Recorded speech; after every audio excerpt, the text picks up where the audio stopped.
এবারের বৈশাখে কোথায় যাবেন? আপনিও যদি ঢাকার মধ্যে গ্রিনারি এন্ড ফ্লাওয়ার্সে ঘেরা একটা প্লেস, যার পাশেই থাকবে সুন্দর একটা নদী, চাইলেই করা যাবে বোট রাইডিং, এমনই একটা প্লেস যদি আপনিও খুঁজে থাকেন, then this video is for you. এই রিসোর্ট লাইক রেস্টুরেন্টে কিন্তু কোনো এন্ট্রি ফি নাই। প্লেসটা হচ্ছে মিরপুর বেড়িবাঁধ রোডের বিরুলিয়া ব্রিজের একদমই পাশে। আই ওয়াজ সারপ্রাইজ যে পুরো রিসোর্ট লাইক রেস্টুরেন্টটা বানানো হয়েছে কন্টেইনার দিয়ে। পুরো জায়গাটা এতটা কম এন্ড সুদিং যে ফ্রেন্ডস, ফ্যামিলি ও ডেট যে কারোর সাথে একটা লেজি ডে স্পেন্ড করার জন্য পারফেক্ট। বৈশাখের 3 দিন কিন্তু আপনারা 4 ধরনের ভর্তার সাথে পান্তা ইলিশও ট্রাই করতে পারেন। আমি কিন্তু বোটেই লাঞ্চ করেছিলাম। আপনারা বললেই কিন্তু বোটের মধ্যেই তারা টেবিল সেট আপ করে দিবে। ব্যাপারটা কিন্তু খুবই interesting, so you should try this. যেহেতু আমরা ফ্রেন্ডরা মিলে গিয়েছিলাম, সো রেগুলার আইটেম থেকে অনেক কিছু ট্রাই করা হয়েছে। অ্যাপিটাইজার থেকে আমরা নিয়েছিলাম pizza and oven bake pasta.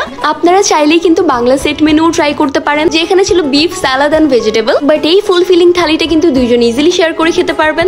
এখানের হায়দ্রাবাদি বিরিয়ানি, কাবাব, মাটন, ডাল মাখনি সব কয়টাই আমার কাছে মজা লেগেছে। অলসো ডেজার্টে কিন্তু থাকবে আইসক্রিম। বাট আমার টেবিলের শো স্টপার ছিল this whole mutton leg barbecue, যেটা আমরা fried rice and pomfret fry এর সাথে ট্রাই করেছিলাম। বাট আমাকে একটা আইটেম পিক করতে বলা হলে it should be there kebabs. তাদের প্রত্যেকটা কাবাবস আমার কাছে বেশ ভালো লেগেছে এন্ড গার্লিক নানের সাথে কিন্তু একদমই জমে যায়। একটা লেজি ডে স্পেন্ড করার জন্য I will highly recommend the Riverage. বৈশাখের কিন্তু আরো রেকমেন্ডেশন আসছে, so don't forget to follow me.